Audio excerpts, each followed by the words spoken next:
All right. So why are y'all dropping? I was about to say, why the fuck are y'all dropping images?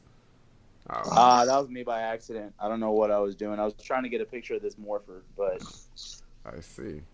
All right. So everything is ready. Ooh, what's up, everybody? This is Courtney, one half of the Brothers of Deconstruction here. Wait, I didn't do my new Brothers of Deconstruction thing that I do in the videos.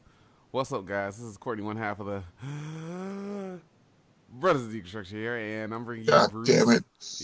it. Yeah. Yeah, I'm here too. God damn, I hate you so brothers much. of deconstruction. I Yeah, hate you so. I got to do the deep breath. Yeah, so it's been a while since we've done a podcast, and it's probably been a couple of weeks since I've done a video for the channel. I just got done working like 100 hours over the past 2 weeks at work. Good old Prime Week. And yeah, the first 3 days of this week started off 12-hour shifts, and then they canceled it on Thursday, but they also gave me Thursday off because I'm not going to get into that shit. Scheduling was stupid this past week. So there's that. Anyway, San Diego Comic-Con is actually wrapping up today, I believe, right? Or does it go through like Tuesday or something? That's the Today's last the day. last day. It's Okay. Thursday through Sunday. All right. So San Diego Comic-Con is wrapping up, and I knew I was going to miss Marvel's Hall H announcements while I was at work. And then one of my coworkers actually sent me, like he messaged me and was like, "Yo, dude," and I was like, "Fuck!" I knew I was gonna miss something, man. So we're gonna be basically talking about all the news and our thoughts on basically Marvel announcing their whole Phase 4 lineup at Comic Con yesterday, because today is Sunday. Since I worked nights, my day, especially this past week. Look, I woke up to go to work yesterday and I thought it was Sunday. I almost didn't even leave out the house. So that just gives you an idea of how my week has been. I've been there. Yeah, so alrighty, Marvel announced their Phase 4 lineup. This includes the Disney Plus TV shows and the next set of movies. But I want to preface this by saying, at the announcement, Kevin Feige did say that he didn't have time to talk about Black Panther 2 coming, Captain Marvel 2 coming, and Fantastic Four. So we got a confirmation of Fantastic Four. So this is all going to be stuff that we're talking about, but there were little blurbs at the end of the actual panel rather than, cast members coming out and shit like that. So I guess let's start with Black Widow, because I'm guessing that they started off the panel with that first. It seems like that was the movie that they were pressing out because they gave like ball caps with the Black Widow logo. And Yeah. I guess since that's the next movie, like we don't have any MCU movies coming out for the rest of the year, so that legit is the next big thing from them. Yeah.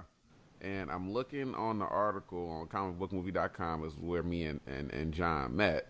I'm trying to see if I can find. I'm pretty sure they also announced release dates for all of the movies as well.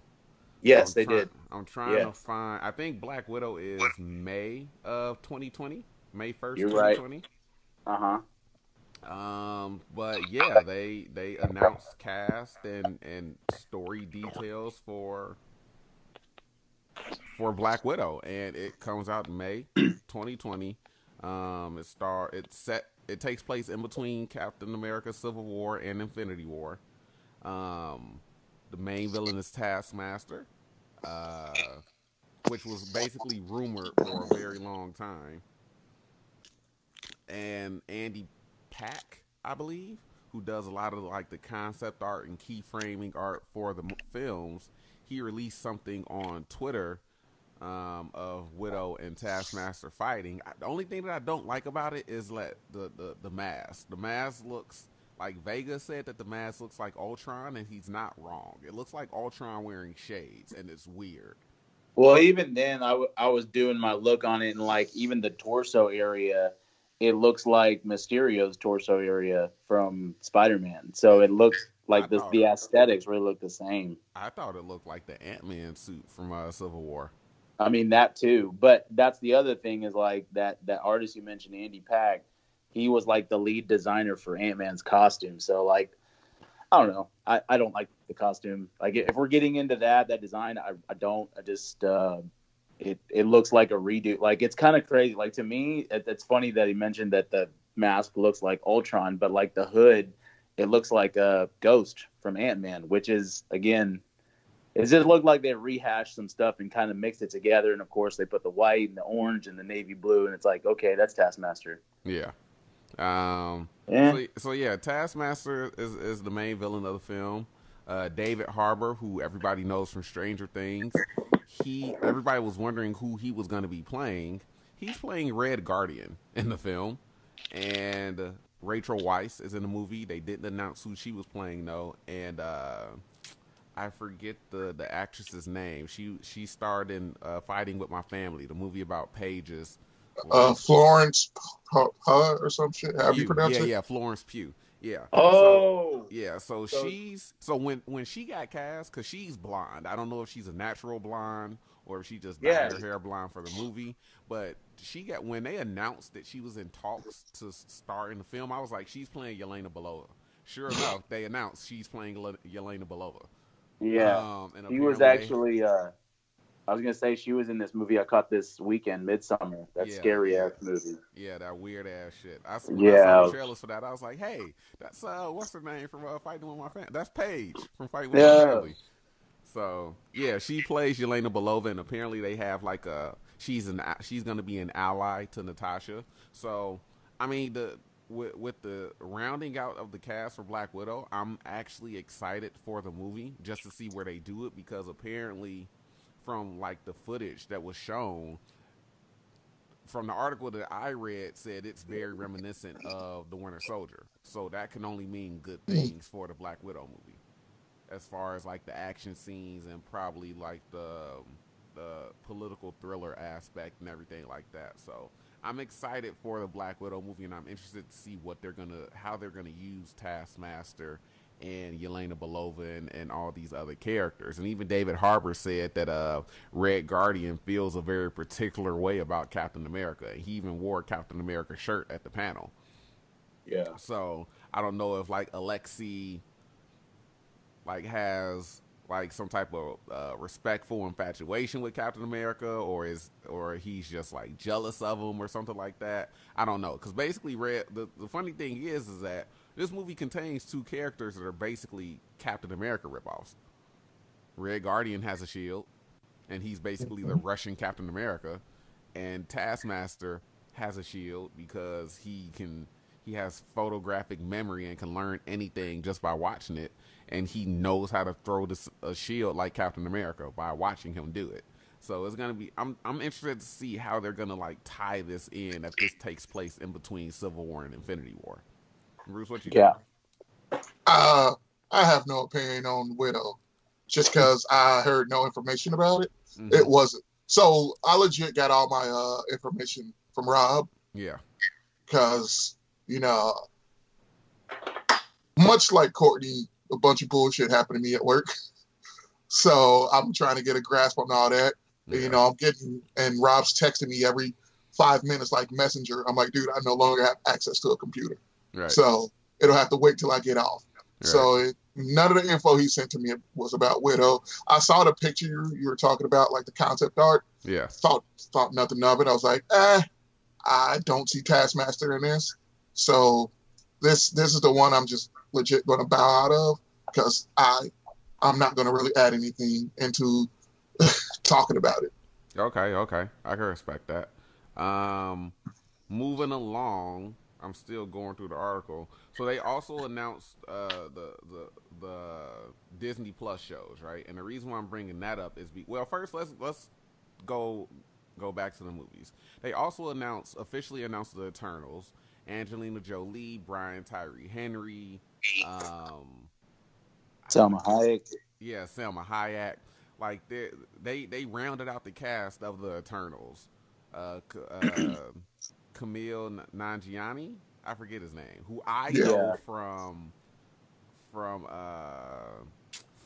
he was like the secretary on this little like lawyer show that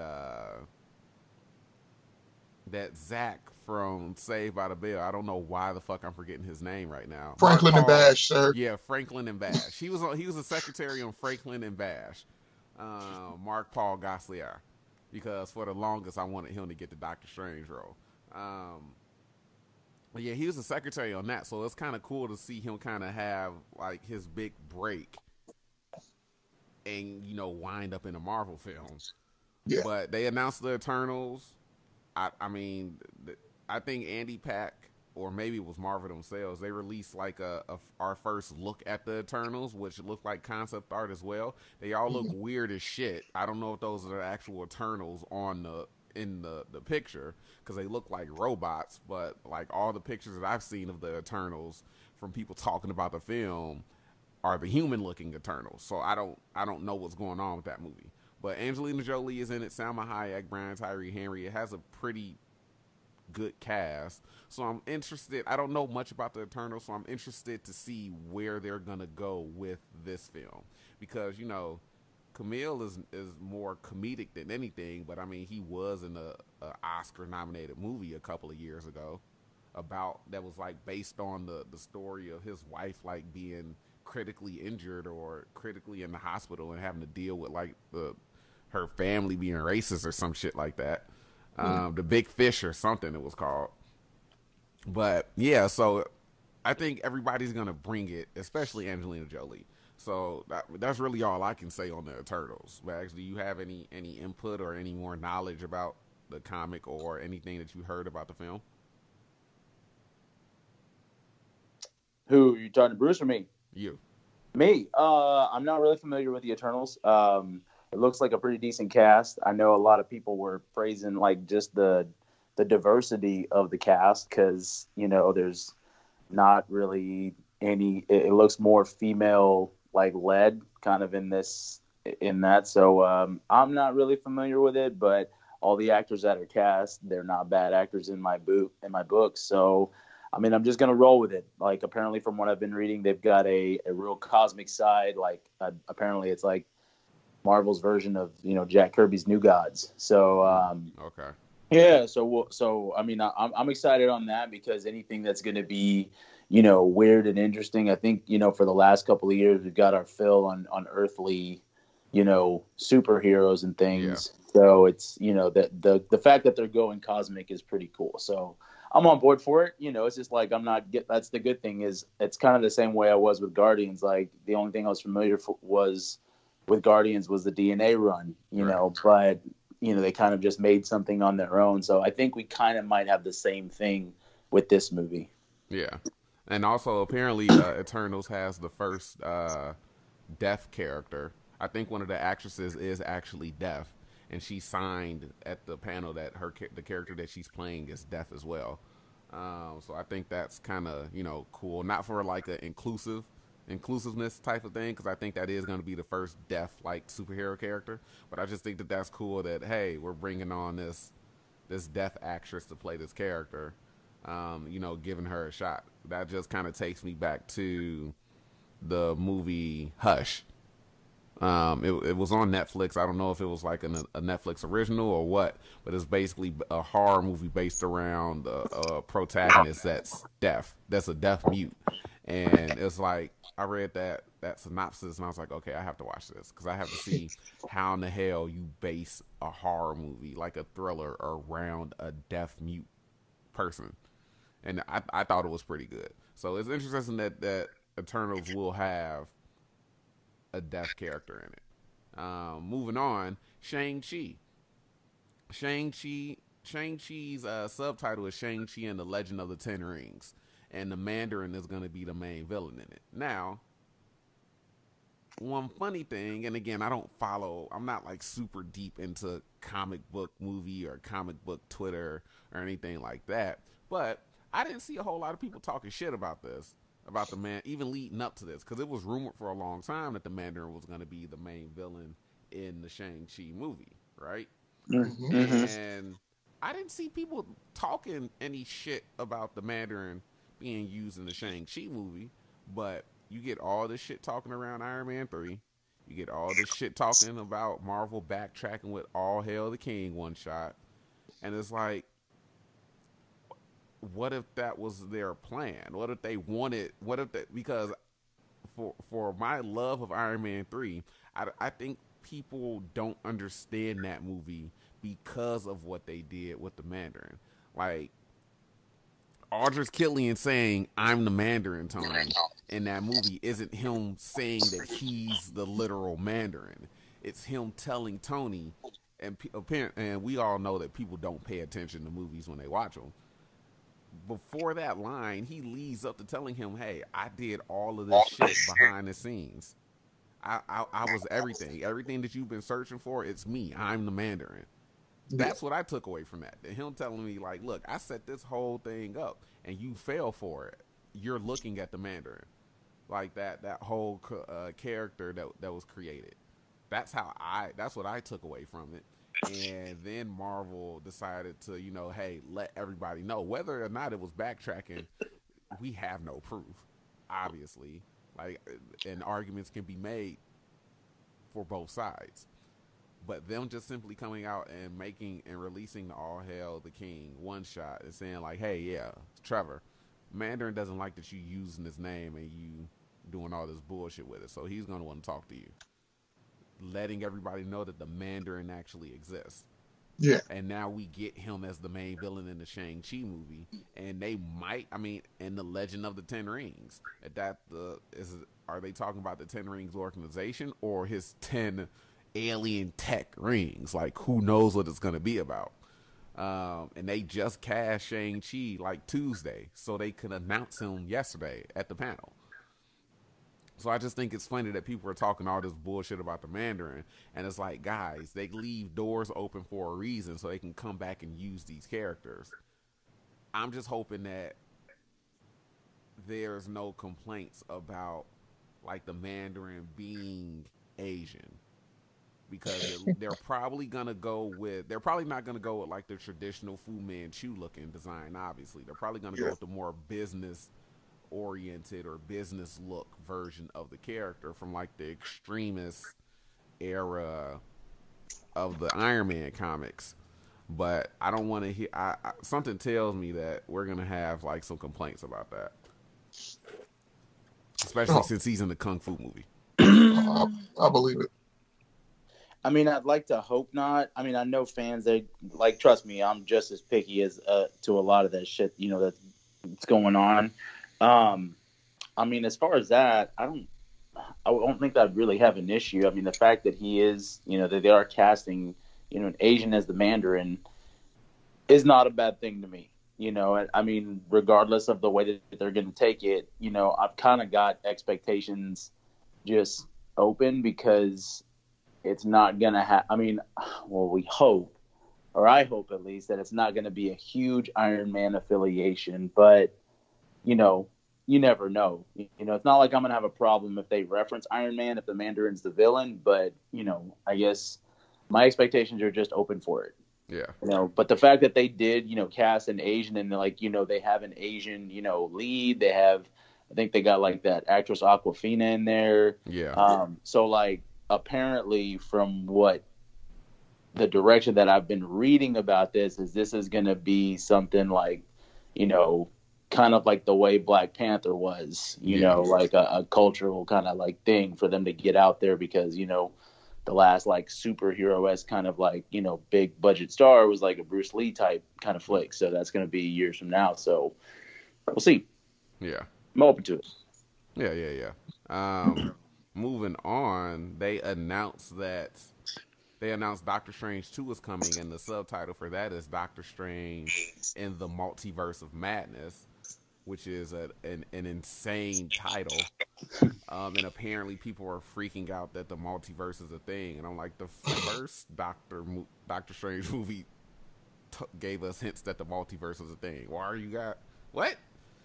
I don't understand people. But the other big news is that Scarlet Witch is going to have a co-starring role in the film. Yeah, that was like my biggest shocker. I was like, okay, I'm liking it. Yeah, because for me, a lot of fans always said, hey, put Scarlet Witch and Doctor Strange together. Have him teach her and show her what's going on. So not only is Scarlet Witch starring in the film, Scott Derrickson, the director himself, apparently at some point Nightmare was confirmed as a villain for Doctor Strange 2, but Scott Derrickson himself said he's gonna make the first scary Marvel movie. So this is gonna be a horror movie, which I thought was the first Doctor Strange was going to be when Scott Derrickson was brought on, because he directed he has a couple of those horror movies under his belt. From one of those, like the, not The Ring, I almost said The Ring. From like the Annabelle or the Conjuring. He has a couple of those movies under his belt, and one of those horror franchises. So the fact that this is going to star Scarlet Witch, which our first exposure to her, exposure to us of her was in Age of Ultron, when they had like the creepy ass Ring Japanese like J horror style walk that she did after she attacked Captain America. I was like, oh yeah, this is gonna be fucking perfect. But even adding on to that, the Disney Plus WandaVision show is gonna tie directly into the Doctor Strange movie, which I thought was really, really interesting, because one, the Disney Plus shows actually do factor into the movies like Kevin Feige said that they would, but also, how the fuck does Vision come back? Because apparently there's rumors that this is going to be set in like the 1950s or some shit. So does Wanda have like a psychic break or some shit like that? And the reason why they're exploring a whole bunch of multiverses in Doctor Strange 2 is due to her doing something. Like, this just opened the doors for a bunch of possibilities to me. And I'm really, really looking forward to Doctor Strange 2. And this is coming from a person that, you know, mildly liked the first one. I thought it was a fine film, but it wasn't like great or anything like that. Yeah, it wasn't a game changer. Yeah, it wasn't a game changer. Like, not a major game changer. It opened little doors, which are what they are walking through now. But yeah. I'm really, really excited for the sequel now. Yeah. So when I heard about the show, and now that you know, like, now she's in the movie, and it's like, you know, the multiverse, I was like, oh, is she going through the universe, like, Into the Spider-Verse, like fucking Kingpin, going through universes where it's, you know, wife and son are still alive. It's like, is that what Wanda's going to do with the Vision? That could be it. Makes so I'm sense. like, because, you know, Doctor Strange saw all those universes in which Thanos won. Right. So he knows where to find a similar Vision. Yeah. So I'm just like, okay. Like, this is outside of the Eternals. This is probably the second movie I'm most excited for. Yeah. Yeah, I'm, like I said, I'm really, really excited for it. I'm really looking forward to it. You got anything to add, John? Or no, I'm pretty hyped up for it. I mean, I've liked her progression as a character. Like, she's never been like given major spotlight in these last couple of films, you know, due to your core four like Iron Man and, you know, Cap and stuff like that.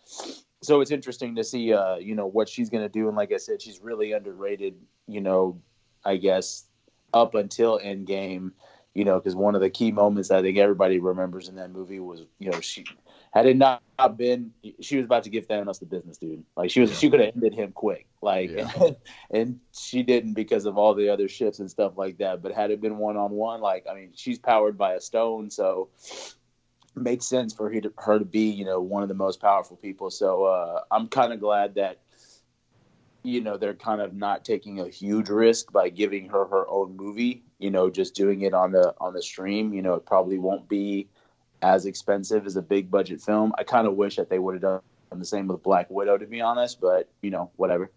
But hey, it's cool. You know, I mean, it's, you know, bring it on. I do like the fact that they're doing it like a team, maybe kind of thing if and when, I mean, they will bring Vision back because Paul Bettany was there. So, and I love it. So yeah. Cool with it. Speaking of the Black Widow TV series, somebody that actually is getting a TV series is Loki. Loki is also getting his TV series. I don't know too much about it. I think that might be, I haven't heard too many details, but that rumors are that it's like a time hopping TV show. of him just going through time with the Space Stone or whatever like that. I'm not sure. But Hawkeye is getting his own TV show, and the logo that they revealed looks like the logo from Matt Fraction's run on the comics, which I always said when there was rumors, you know, a year and a half, 2 years ago that Hawkeye might be getting his own TV show. That's what they should have done. Yeah. That's what they need to base it on. Yeah. Because I love Matt Fraction's run on Hawkeye. Yeah.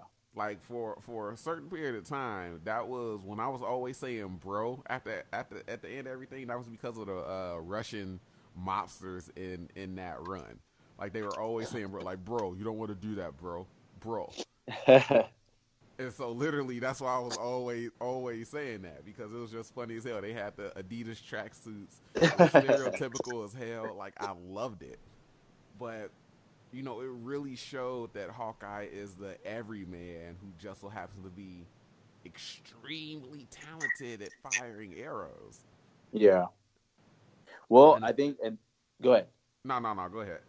Well, I was going to say, I mean, I think that is one of my most hyped things that came from Hall H, because I've been really dying for, you know, that was one of those other characters that I was like, man, this dude, if he doesn't get his own movie, he should get his own Netflix series. Like, why are they going, you know, if they want to still have some more momentum, they should have done a Netflix series with Hawkeye and it'd be, you know, the Fraction run. But I guess, you know, things like that, I guess they take time to prepare or whatever, because, you know, Hawkeye was never like given as much screen time again as your core four. So it's a probably a cheaper way to still get it across, but still do good content and keep it in the same universe would be like a Netflix like type show, like a series. So now they have that one, they're going to do it. And like I said, when they displayed the logo, just like you said, I was like, oh shit, they're going to do Fractions run. So it's going to be some post end game, you know, and then the big thing is they kind of displayed how they are going to introduce Kate. So he's going to be more like a mentor, you know, which is perfect, you know, because then you have the possibility of setting up the Young Avengers.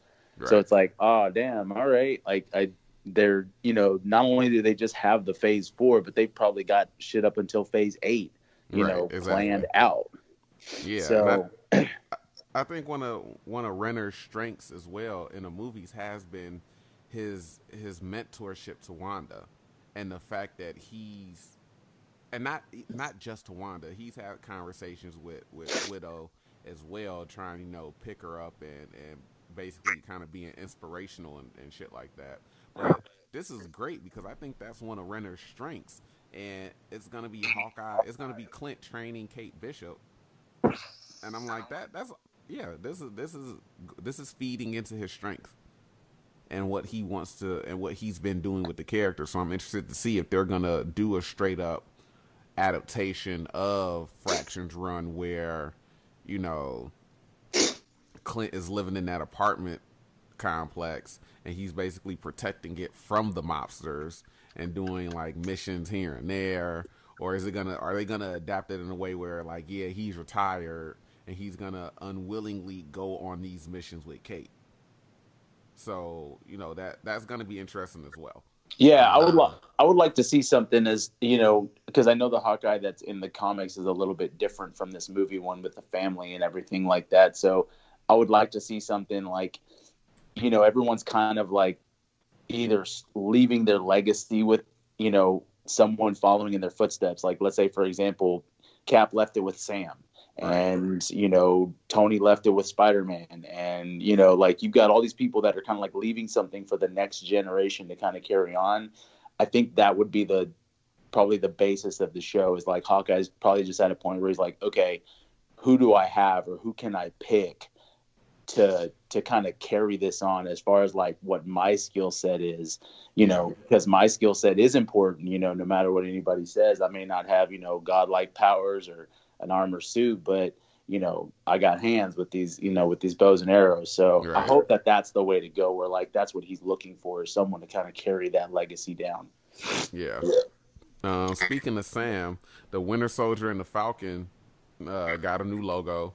And, you know, Anthony Mackie also said that he tried on the Captain America suit. It fits nicely. That's what he said. I know Bruce hates the fact that Falcon is Captain America now.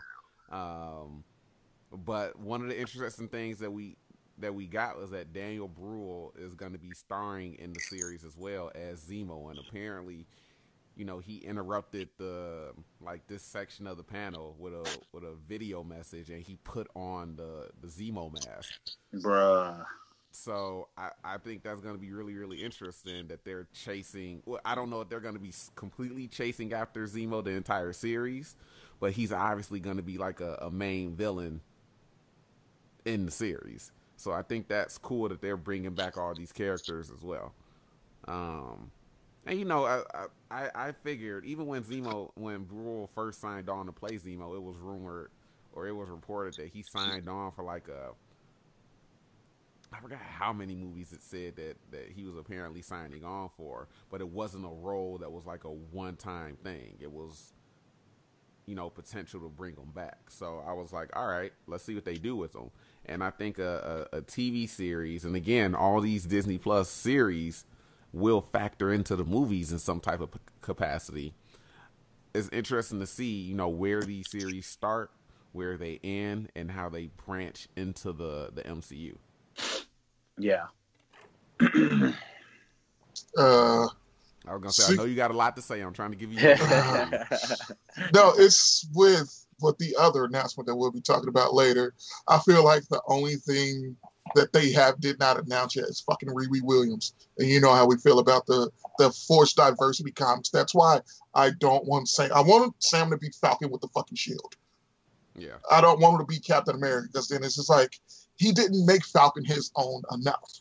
And so I was like, and they're doing this, it's called, Falcon and the Winter Soldier. Focus on him as the Falcon. Establish him more as the Falcon. Instead, it was like, hey, I'm Cap now. And I'm just like, But you know what? I do find that interesting that, he said that Falcon is going to be donning a new suit. I don't know if he said it's the Captain America suit or Falcon's own Captain America suit at all.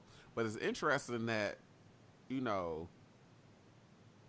I think, to a certain extent, Bruce, you're right. Like, I think he's going to be the Falcon with the shield, but he's just going to, have, a red, white, and blue, type of style, type of suit or whatever like that. But they're just going to still be calling him the Falcon. Because even when Sam was Captain America in the comics, they called him Captain America. Or what some fans called him, Captain Falcon. But yeah, I think it's interesting that even though, he has the shield and it's basically Steve has passed on the Captain America mantle to him, he's still going by that Falcon title. I think everybody else is just looking at it like, oh, this is the new Captain America. But if that was the case, you'd think they would have renamed it to Captain America and the Winter Soldier. Yeah. And not the Falcon and the Winter Soldier. So I think there's still going to be there's still going to be part of it that, oh no, this is the Falcon. He just has Captain America's shield, and he's kind of, acting as a new Captain America, but he's still going to be going by the Falcon. Because I think in that way, you're still going to let Mackie do enough and make the character his own enough before, actually taking on the mantle and calling himself Captain America. Yeah, I think that's one of the key kind of parts, one of the driving forces of the show. Kind of the same thing that, I was just saying with Hawkeye and Kate is I think he's going to be at a point well, Cap gave me this shield, but a part of the driving force of the show will be well, now I got to earn it. I've got it, but now I've got to do him proud, or I've got to do something. Because I'm not Captain America just yet, I have the shield, but I'm not Cap. So he also said, "Hey, this feels like somebody else's shield." So it could just be one of the subplots of the series could just be him battling with the fact that Steve gave me this shield for a reason because he knew I'd do my best. But can I actually live up to that? And it could be one of those things where it's you don't have to live up to that, to Captain America, to Steve's shadow, be your own hero. You're just using a tool of his that he gave to you. Sure. Yeah. No, that makes sense. So yeah, I'm interested to see what they're going to do with Bruhl and everything like that. I'm still scrolling through the article. They announced the What If series is actually going to be animated, and it's going to bring back a lot of the actors as voice talent. And Jeffrey Wright, who's I guess mostly known nowadays from Westworld. I was about to say Underworld. Jesus Christ. Westworld is going to be voicing the Watcher. So I think that's kind of interesting as well, because even in the What If logo, I saw somebody online point out the fact that you can they have images in the back of the logo, and apparently they use like the picture of Red Skull wearing Captain America's mask. So, Oh, damn. I mean, and especially with these being animated, I mean, there's a lot of potential, with the show. So I'm interested to see what they're going to do with the What If TV series. Any thoughts, or you guys want to move on? No. I think that's great, to be honest. Like, I think it's high time that Marvel's animation department stop being the kiddie Disney, jokey stuff that's on Disney XD. So like an actual, and I mean, again, it's a what if. So will it be part of the canon of the universe? Yes, but that's the cool part about what ifs, is it's going to be a effectable, less expensive, effective way to kind of get those what if stories out there, because you'll probably get to see some dreams come true, or things that you may have predicted in one of these movies in the past that didn't happen, but maybe it does. What if Iron Man did get to face off against the real Mandarin that we're going to see in Shang-Chi? Or what if, I mean, the possibilities are endless. But what's cool is, having all the original people who played those guys come back and like do the voiceover. I think that's going to be cool. Yeah. Like, what if, like, out of everything that's been announced, I was most excited for What If, because I like the comic, because of, hey, we're gonna take a different angle with some of the stuff, and now you can look at it as like, hey, what if Cap wasn't a bitch and decided not to go back in time and stuff like that? Because I'm still standing by that bitch. Okay, so like to fix some stuff that most people have had a problem with. Like, I like that aspect of it. So I'm like, oh, what if? Hell yeah, I'm down for this. Sat in the podcast and called Steve Rogers a bitch. Hey, he went out like a bitch. Hey, but while we're talking about these shows, I am also like Daniel Brühl coming back with that Baron Zemo, and apparently he wore the mask. I'm hyped for that. Like, absolutely. Man, like, because I'd seen the concept art from the Civil War book, and I'm like, man, y'all could have let him wear a mask in that movie. Like, everybody else was all masked and costumed up. Y'all could have given him something. But again, maybe they just said, hey, there's too many costume characters here, so we're gonna just save it for later. But it's those little things that hype people up. Or not even that. Like, this might just be the progression of the character. Like, before it was, hey, I'm trying to, destroy the Avengers from the inside, blah, blah, blah, this and that. Like, my plan worked. I broke them out. I planted a seed to break them apart. And, whatever his motives are in the show, maybe he's now working under that where it's like, okay, I mean, now I'm gonna strike fear in your heart, so I'm gonna do what I'm doing under this persona or under this mask, since they do the same thing. Masters of Evil. Yeah. I mean, I could easily, and like I said, I mean, I know you're about to go into Thor, but you could get Enchantress, you could get, Zemo, you could make some, like, that's another thing that I guess I would have like expected in any kind of like group movie, is like, well, man, get all the villains to team up against all the heroes. But of course they did like the whole Infinity type war where there was just one main bad guy in Thanos. But now you've got the opportunity to be like, some of these villains that have been, outed and, kind of been checked, they get together and be like, hey, man, solo, we couldn't beat them solo, but if we stick together the same way that they kick ass, we can kick ass. Yeah. So I'm cool with that. Yeah, I want to backtrack a little bit, because there was one thing that I forgot to mention about the WandaVision show, because I'm scrolling through the article a little bit further now.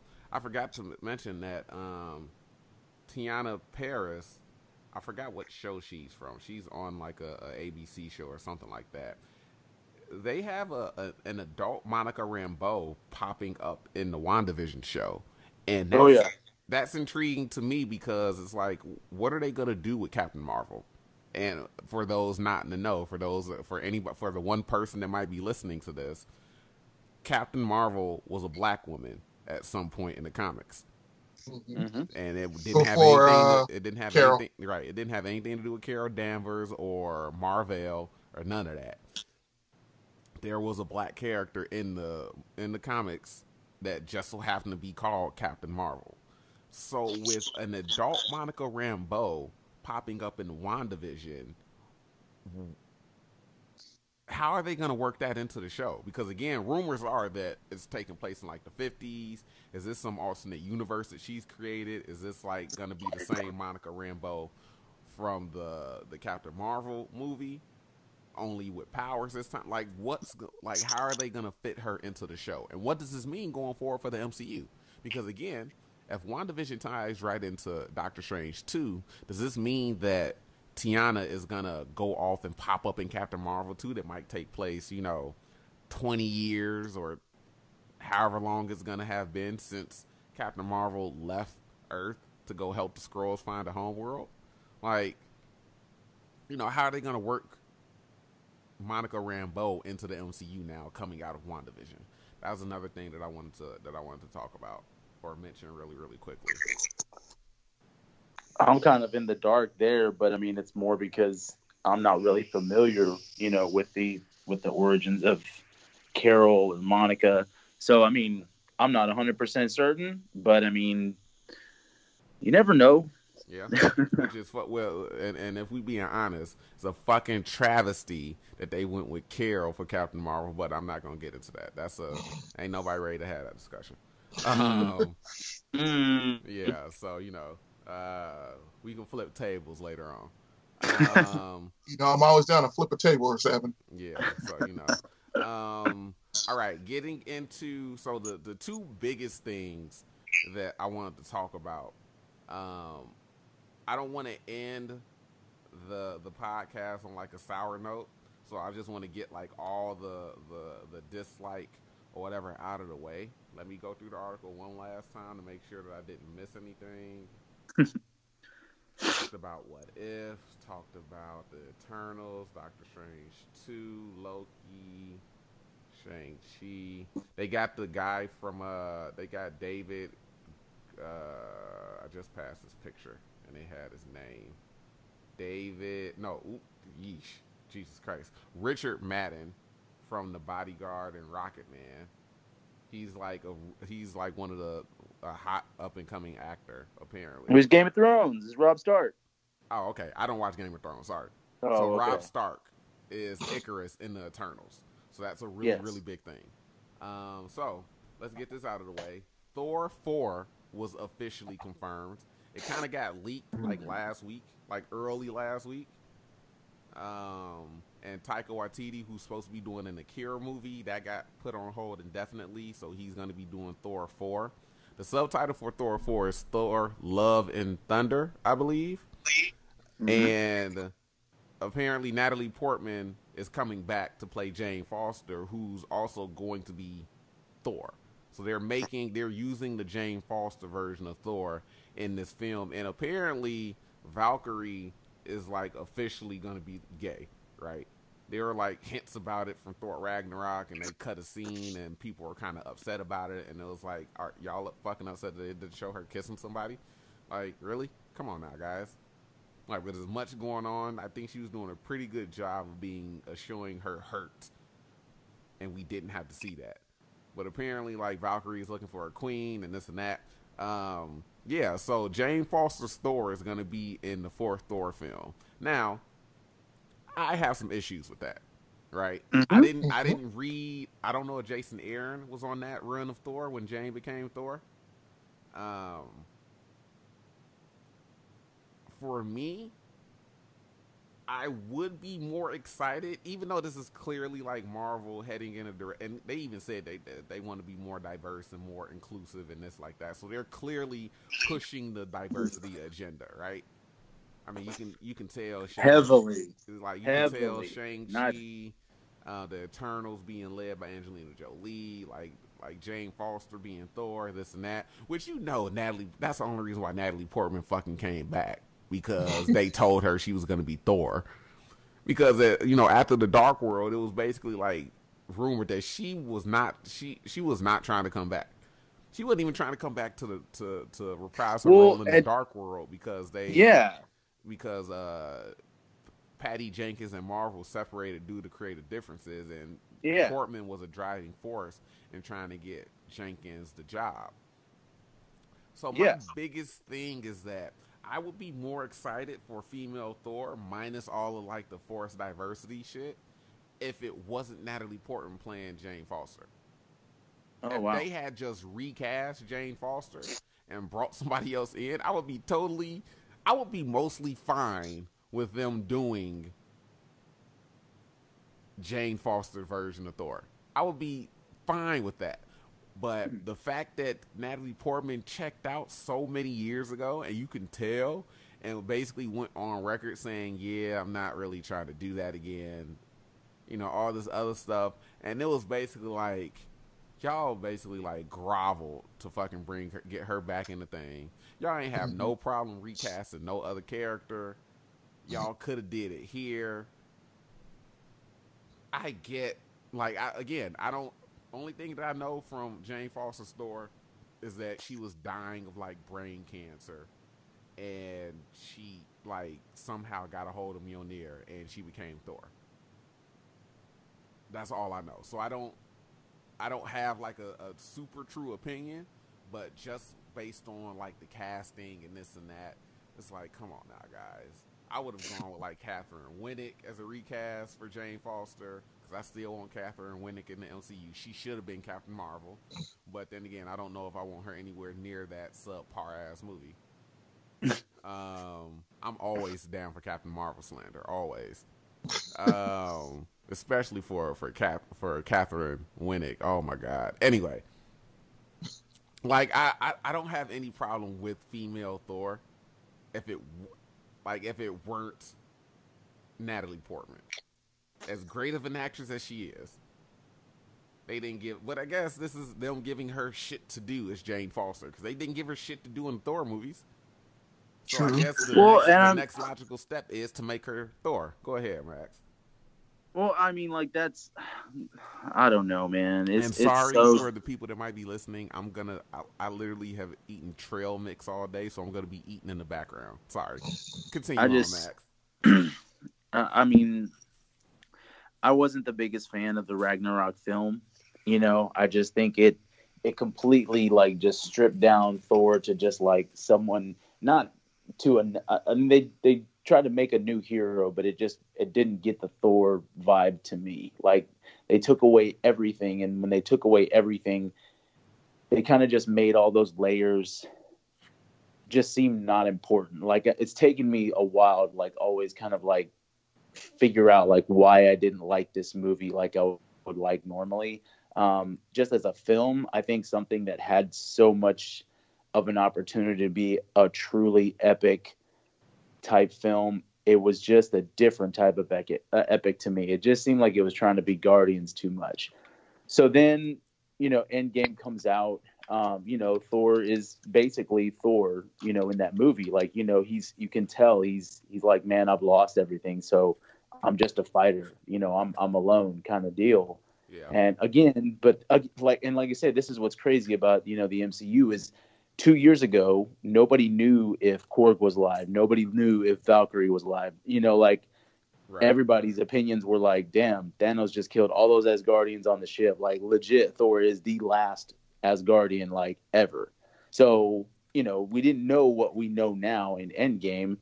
But even then, what we get in Endgame is we get, depressed, fat Lebowski Thor, which I didn't have that much of a problem with, but I was like, it didn't kill the whole movie for me. But now, we're at a point where, like, damn, so he's going to come back. They were doing Thor 4, so I'm like, okay, well, we'll see where this goes and how it's, who we have to face, And their first thing is they give it to, just like, we're gonna make Jane Thor. I'm like, wait, what?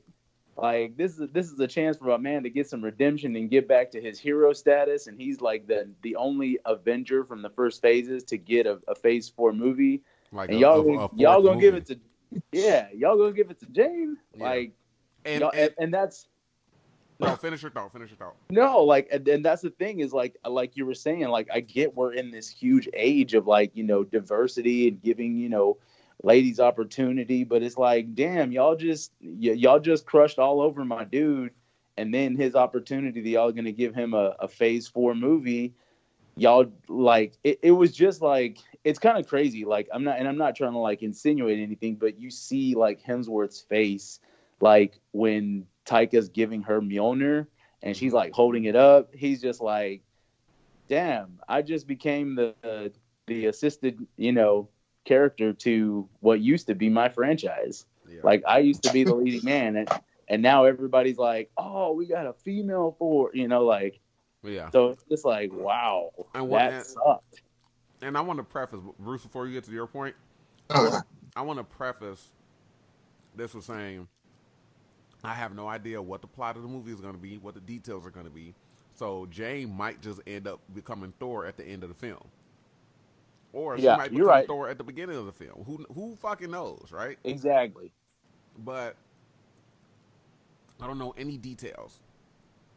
But my thing is that the only other problem that I have about not being excited about this film, besides Natalie Portman coming back as Jane, is that there were still so many stories to tell with Thor.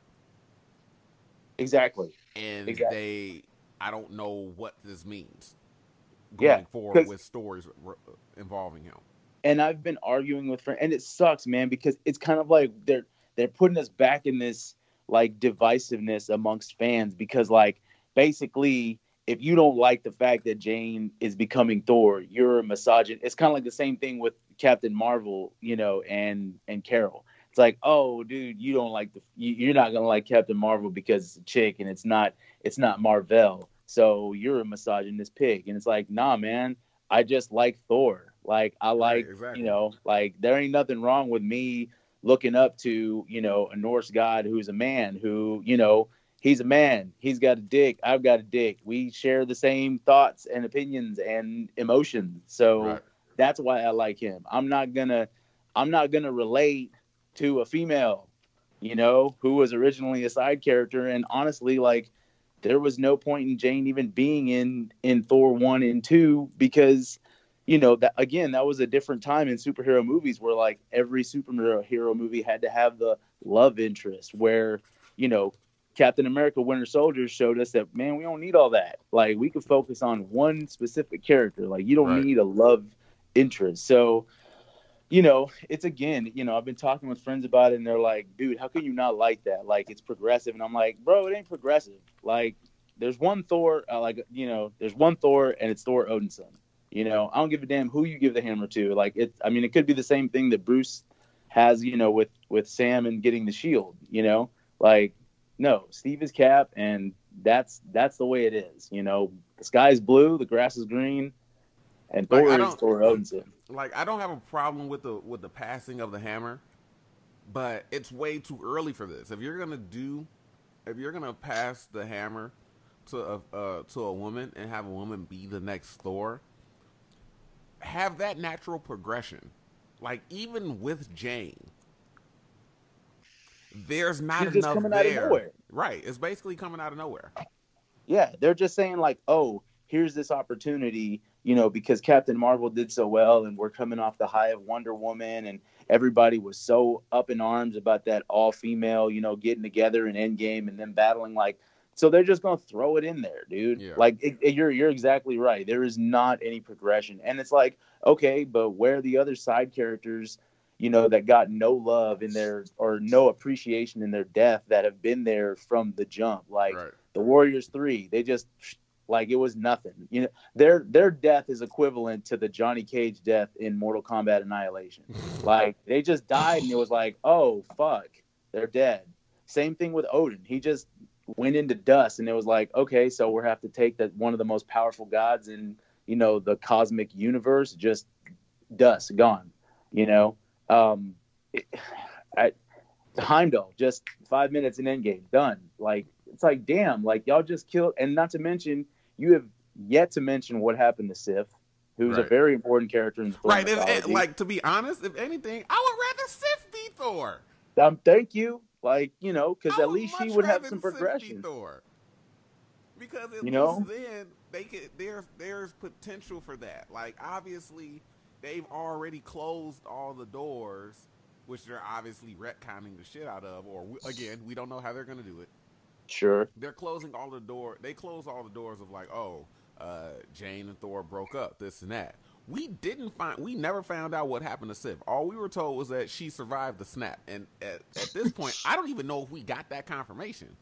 But there's potential for Sif to have survived the snap, gone off, found out that Asgard was destroyed, this and that, and then to come back into the picture like this grizzled fucking war vet. Basically, she should be Hawkeye in Endgame. Sif should be Hawkeye in Endgame. Yeah. Yeah. Yeah.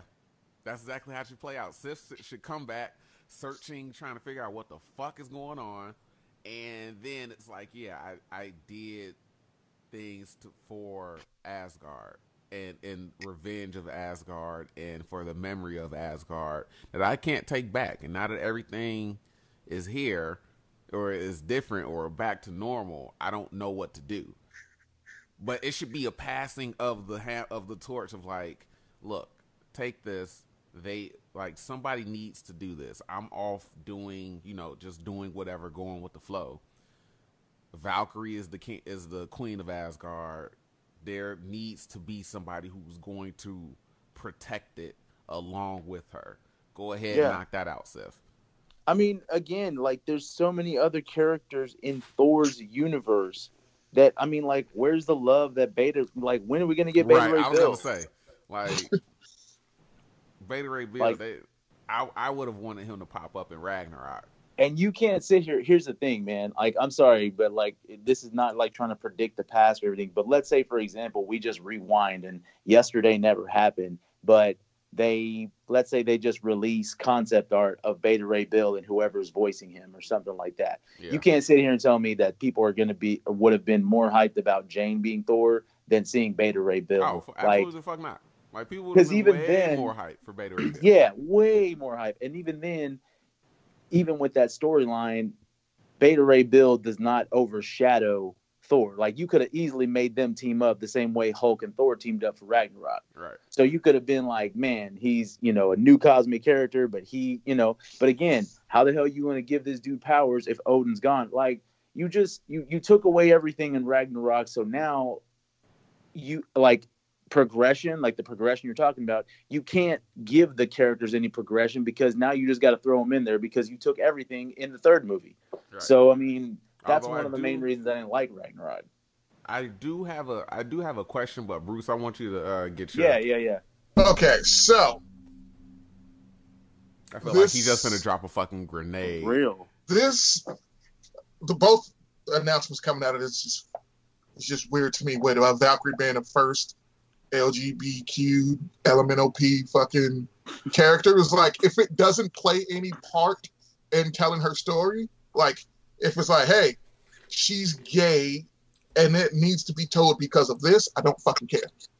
I don't like love interest in comic book movies anyway, just because I feel like it slows the story down. As we can see with Jane Foster, who the last we heard of her had broken up with Thor. Now she's fucking worthy to be Thor. Right. It's forced. Yeah. It's supremely forced. Yeah. But then again, I don't know the story that's been told. This is just my observation from both of these things seems forced to me because once again, you got to have representation in movies anymore. Now, no, never mind. It's a fucking fantasy world. I have to feel represented. Why? I don't like that. It's like, bruh, and the whole. You don't even have to do Thunderstrike. You don't have to do Beta Ray Bill. You can do it. You can make an entirely new fucking character to be your next Thor. Yeah. This is your universe. You've already established. It is different from the comics. It's different from any other medium you have. Like, your canvas is fucking clean. Yeah. Paint Paint something new. Yeah. Hey, you want to do a Black Thor? Michael Johnson from fucking South Philly. He's a new Thor. Yeah. Like, he's worthy. It's just like, okay, stop it. I feel like Thor's kind of becoming too woke. Like, just everything going on was like, all right, he made Valkyrie. Don't name it Thor 4. Name it Valkyrie. Yeah, true. I mean, if that's the case. Just like Valkyrie, Queen of Asgard. You know, like, if it's like John said, Thor's kind of a background character in his own movie. Hell, you didn't even have to announce Jane Fonda's story.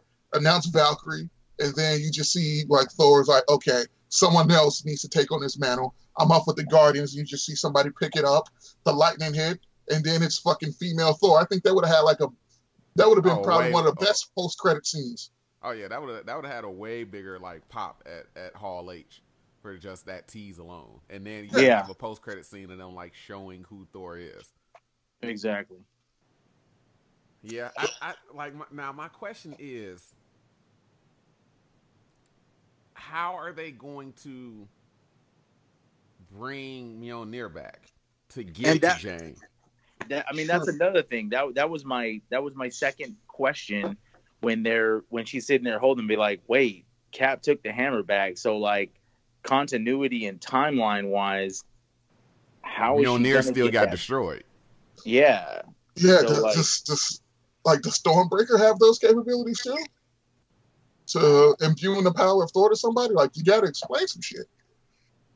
I mean, I have no idea, but I mean, again, you know, that was one of the things I didn't like about Ragnarok. Like, I mean, don't get me wrong, Stormbreaker, it looks like a badass weapon, but was it poignant story-wise to his movie? No. Like, it's just, it wasn't. Like, I mean, yeah, he needed a new hammer, but had he not had the damn hammer destroyed in the third movie, we wouldn't have been here. Like, you know, like, that was the thing, is like, what's wrong with the hammer? What's wrong with the hair? What's wrong with the look? Why do you got to strip all those things away from him in the third movie? Because all those little collective small things make him who he is. His side characters, his story, his relationship with his brother, all that, you know, you didn't have to go that route. But again, you know, other people are new, and I get why they were trying to give a different look, you know, because at that time, unworthy Thor chopped his hair off, blah blah blah. He lost the hammer, you know, it went to Jane. So I mean, storyline, they couldn't have just thrown Jane in earlier. But again, that's what I'm trying to get to, is like, you know, and then they bring Mjolnir back in Endgame, you know, but I get they brought it back more for Cap than anything. But it's like, okay, now what's the status? How are they going to get that hammer back, and how is she going to have it? Which a part of me believes that it'll be the same concept. She's going to have Mjolnir and he'll have Stormbreaker. So like my biggest, I didn't have a problem with the haircut. I got it. It's a different look for Thor, and it's still kind of on. It's comic accurate. Yeah, it's comic accurate, and it's still kind of on the journey of him finding out who he is. Because even at the end, from Ragnarok to Infinity War to Endgame, it's he had a different arc of, you know, finally realizing, you know, he didn't have to be the king of Asgard. Clearly, he didn't want to be. He early on he wanted to be, but then he realized, no, this is not something that I really want to do. This is too much pressure. Like, I don't think I can live up to this.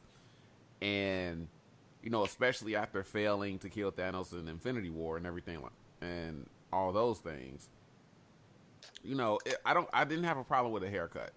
What my problem with it was, one of my problems with Ragnarok, and I still think Ragnarok is a great movie, is very, very entertaining.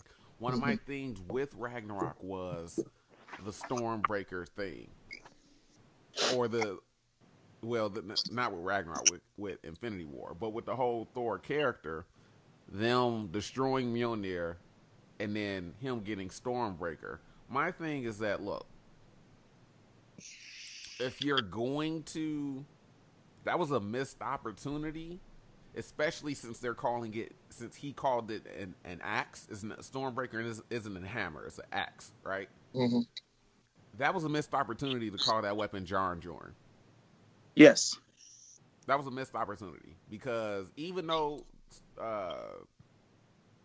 Beta Ray Bill has Thunderstrike, Wasn't it named Stormbreaker first, or am I wrong? I thought No, Stormbreaker was Ultimate it is Stormbreaker. Thor. Yeah. So Stormbreaker is the ultimate Thor weapon. Yeah. Okay. But still, that was a missed opportunity to call it Jarn Jorn. Like, I get it, Stormbreaker is easier to say. I understand why they did it, but... No. Stormbreaker is the weapon that Odin makes for Beta Ray Bill. Beta Ray Bill, yeah. Yeah. That is the weapon. Did he get a second weapon called Thunderstrike or something like that then? Because I know No. No, I thought Thunderstrike was the guy who took on Thor's power. Yeah. So, Stormbreaker is the name of the gold hammer that Beta Ray Bill has. Now, the movie version of Stormbreaker, it basically is the whole concept design is its ultimate Thor design. It's the Mark Millar Higgins design. The only thing is it's the handle is Groot's, one of Groot's trees or arms or whatever. Yeah, because originally in the Avengers, the Infinity War, the art book, it was supposed to get the handle. I don't know why they threw it in there, but there's drawings where it's basically literally the ultimate hammer design with the axe on it. Yeah. So, but Stormbreaker, the name, that's Beta Ray Bill's the gold hammer. Okay. That's actually at this Disneyland resort on display, where I guess it was concept art, but it's in the Guardians. It's on their roller coaster ride. It's on display over there. It's one of the collector's things. But there's a picture of it online, but it is legit, right out of the comics from what Beta Ray Bill's is. Okay. Yeah. That's what I thought. And I was like, Thunderstrike is something too. Okay. Okay. Thunderstrike is the hammer, and then was it Eric Masters goes by Thunderstrike. Okay. Yes. So yeah, that was a missed opportunity to me, where it's it's Ultimate Thor's hammer, but you're calling it an axe. And remember, concept art of Infinity War, when that concept art of Thor and Rocket, that was an axe that Thor was holding. Yeah. That was a legitimate axe that he was holding. This is a failed opportunity for Jarn Jorn. Or Bjorn Jorn, or however it's pronounced. But, yeah, moving on, going back, I just think that they're, you can create a new character to take up the mantle of Thor.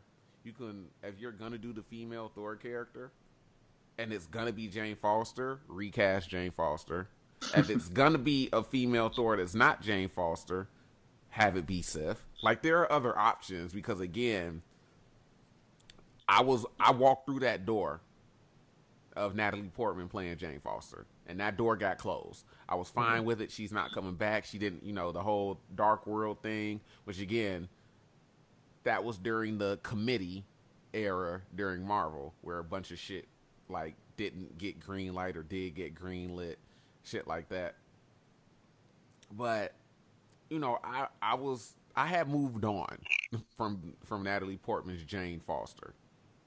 So to have her come back into the fold and she's taking up the mantle, it just doesn't make sense to me. Mm-hmm. And again, like I said before, I think there are more stories to tell, because we have 3 main characters now of this fourth Thor movie. Valkyrie, Thor, and Jane. When the news broke that Taika was doing Thor 4 early last week, Enchantress was rumored to be the villain.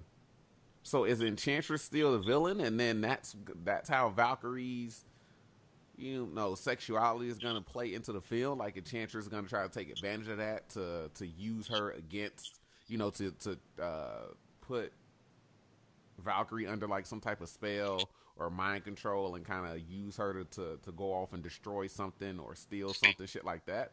If that's the case, hey, I'm fine with using Enchantress and Valkyrie like that. That's cool, because then she's using her sexuality against her, because that's something that Enchantress does. Yeah. But how does Enchantress play into this film if she's indeed the villain? Of course, we need more details, but just looking at it surface level, did y'all really have to bring Natalie back? That's the main question that I have. Did you really have to bring Natalie back? Again, you could have recast, and I would have been fine.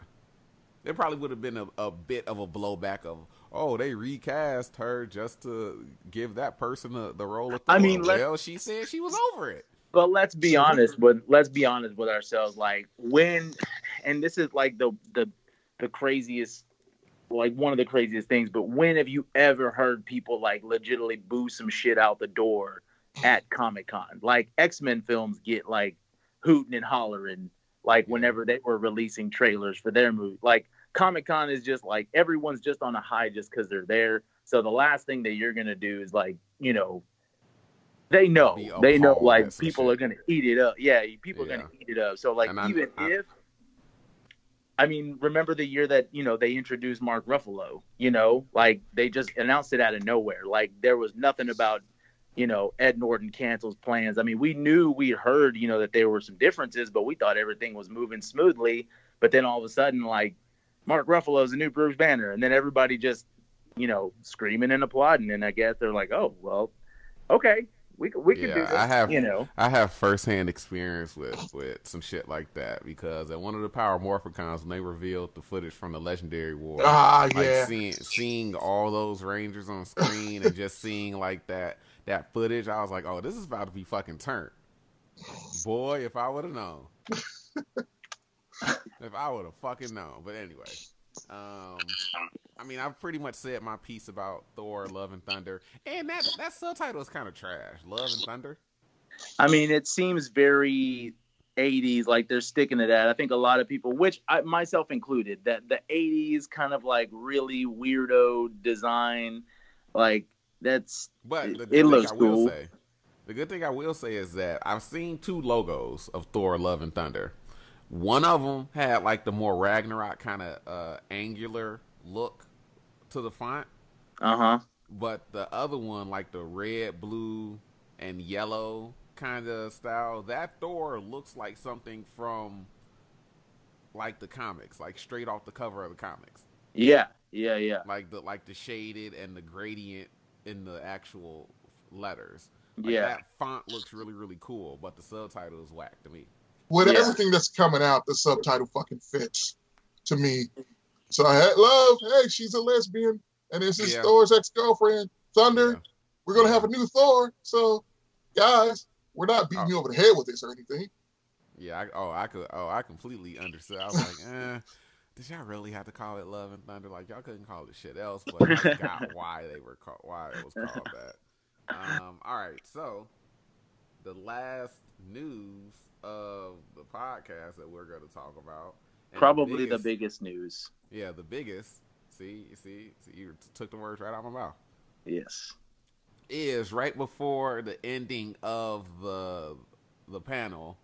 That's when Kevin Feige was like, hey, we didn't get to talk about Black Panther 2 is on the way, Guardians of the Galaxy Volume 3 is on the way, Captain Marvel 2 is on the way, Fantastic Four, we're working on that, and we don't even have time to talk about a mutant. And everybody, that got a big pop from the crowd. He brought on, he was like, we have one more edition, Mahershala Ali, Academy Award winner Mahershala Ali. Mahershala Ali walks out on stage. Kevin Feige, hey, it looks like you got a ball cap there. What does that say? He puts on this ball cap, which Twitter has been saying that Mahershala Ali put on this ball cap like he just got drafted number 1 overall. And it's the fucking truth because he popped it and he fixed the back of it and like slid it on. And I was like, oh, this man just got drafted 1st overall. Shit. Folded the bill and everything, just like yeah. So he was like, you know, what kind of cap is that? And then Brian Tyree Henry's face right before he put the cap on was so fucking hilarious because he just went ape shit. He was like, yeah, and just made like the funniest fucking face. But he puts on the cap, and then, you know, people are kind of going crazy, but you can't really see what the cap says. Yeah. And then the screen the room goes black, and then up on the screen you see Blade. So Mahershala Ali just got cast as Blade. And the funniest fucking thing from this is that, well, 2 things. Like last week, like when I first got down here to Houston, one of the things that I did was I went to the comic book shop and I was looking for some Blade books because I was like, you know what? I want to write a Blade script that's a horror movie. That's like a supernatural horror movie, right? So like literally early last week, I was like, you know what? I should really read those books and start working on that script I've been wanting to write. Look what happened. They fucking announced a Blade movie. And that's the thing. It's not even a Disney Plus series. It's a movie. So we're getting a Blade movie. Yes. But the other funny thing was that after Mahershala won the Oscar for Green Book, this is coming from Feige too, apparently. He called Kevin Feige and said he wanted to sit down with him for a meeting. And Feige was like, when Mahershala Ali calls you for a meeting, you take that meeting. And he was saying that, you know, we were talking about how much of a fan he was, this and that, but then he just cut straight to it. I want to do Blade. And we were like, yes.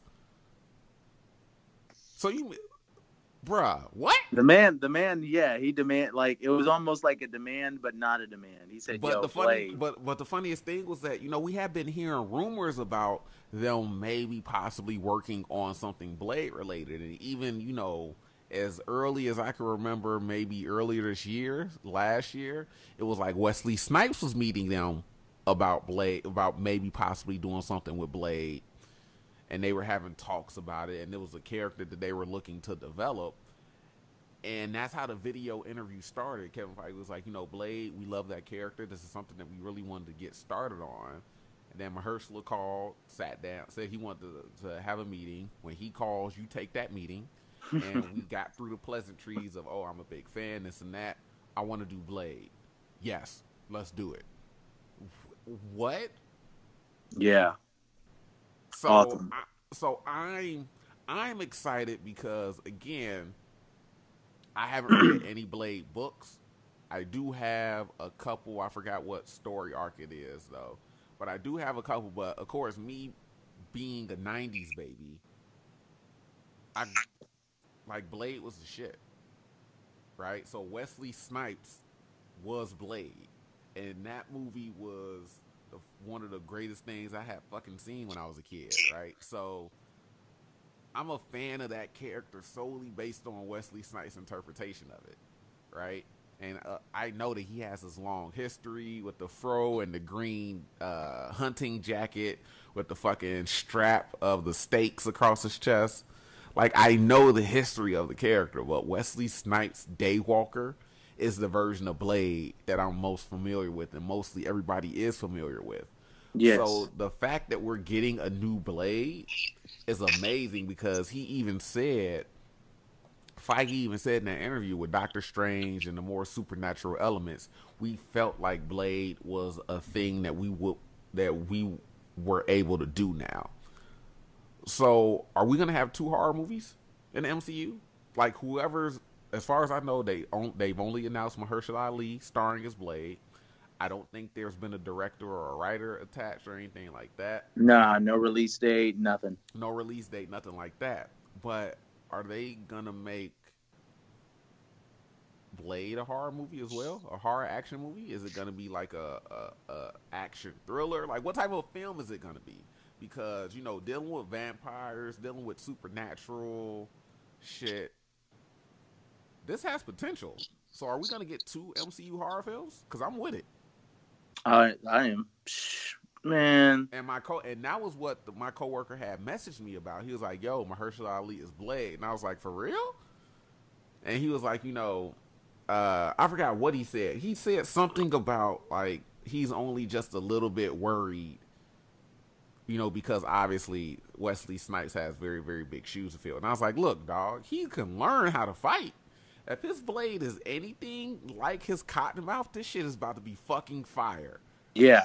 And I mean, I think it's perfect casting, man. Like, I'm pretty sure somewhere along the line there was an article that I read, like, you know, because at first all the rumblings about, you know, Blade coming back to the MCU, everybody was like, oh, well, you know, all these new cosmic superheroes or whatnot, you know, you kind of got the Marvel Knights feel that they were going to take them to Netflix, you know, the same way that they've done the Punisher. It's like, well, look, They have a little bit more freedom over there. They could probably do things a little bit more graphic, So, but either way, I was like, fuck it, Blade on TV, on Netflix, give me that. Like, as long as he's in the MCU, like, make it existent and we'll make it happen. But making it a movie, and then you have, two-time Academy Award winner Mahershala Ali, who's did a great job as Cottonmouth, and is just absolutely great job. Like, as Cottonmouth. He was one of the probably the better things on that first season. Yeah.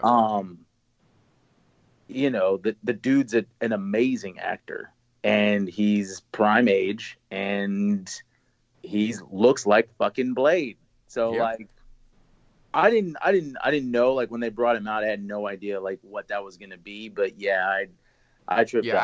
I can just imagine like them announcing him, and you're like, who the fuck is he gonna play? Because he has the voice to play somebody like Josh Brolin does for Thanos. Bro, he could have, like, exactly.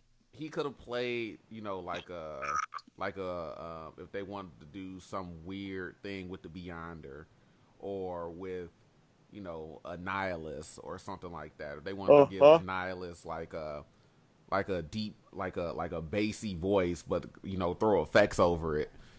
He has that type of voice and has that type of presence in his voice, but also obviously, he can be, an on-screen actor as well. So I could just imagine the things that were going through people's heads when it was like, wait, who is he playing? Yeah.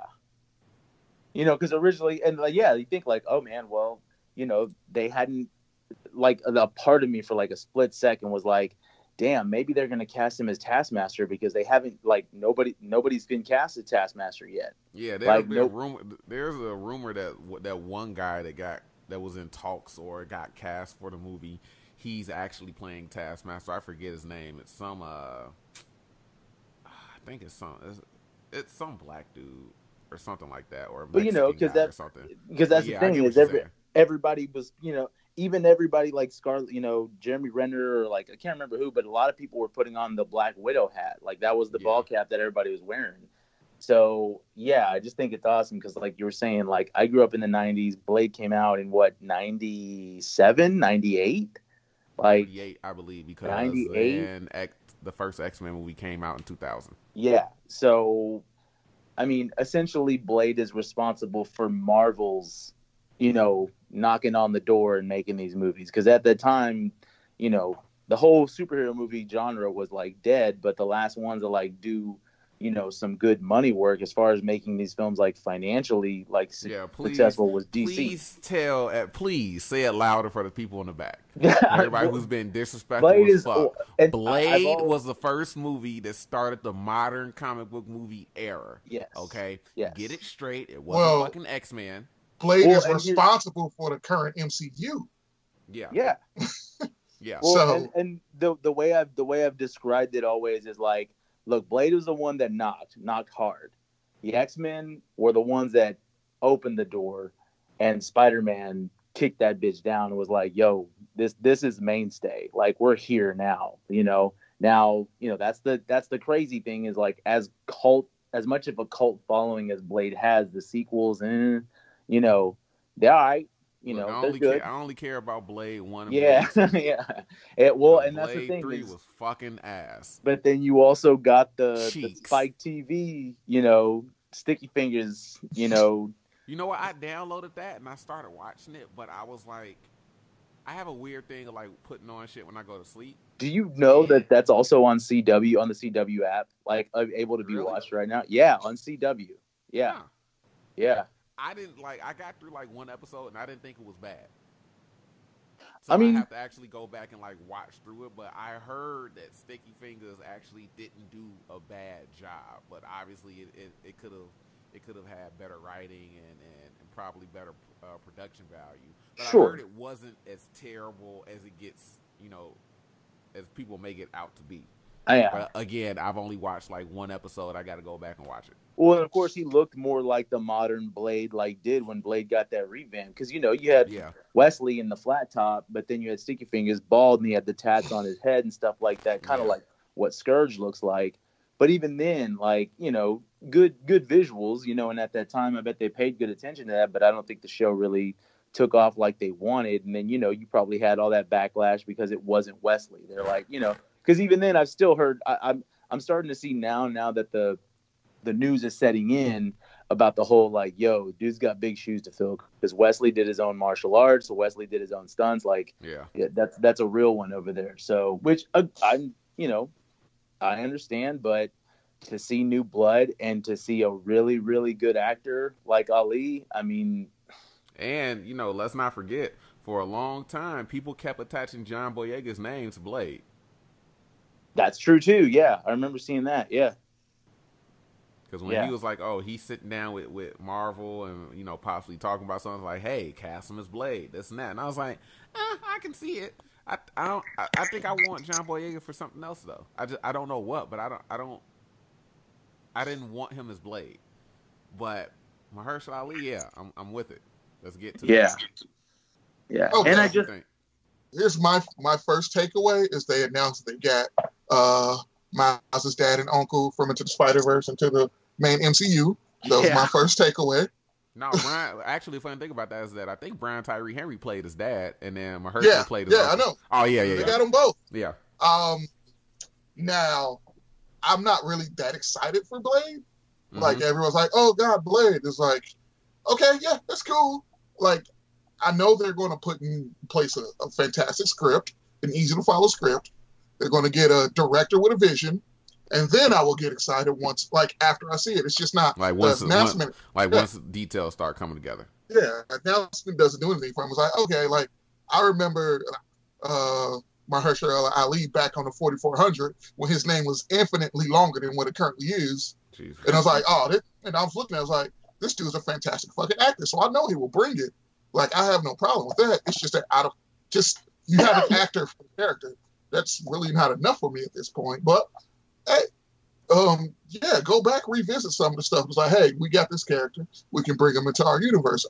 I'm all for that. Yeah. One thing that I really want is it to stay away. Because at this point, I am legit fucking burned out. Hardcore burned out. Like, everything leading up to Endgame, I was like, all right, I can take a break.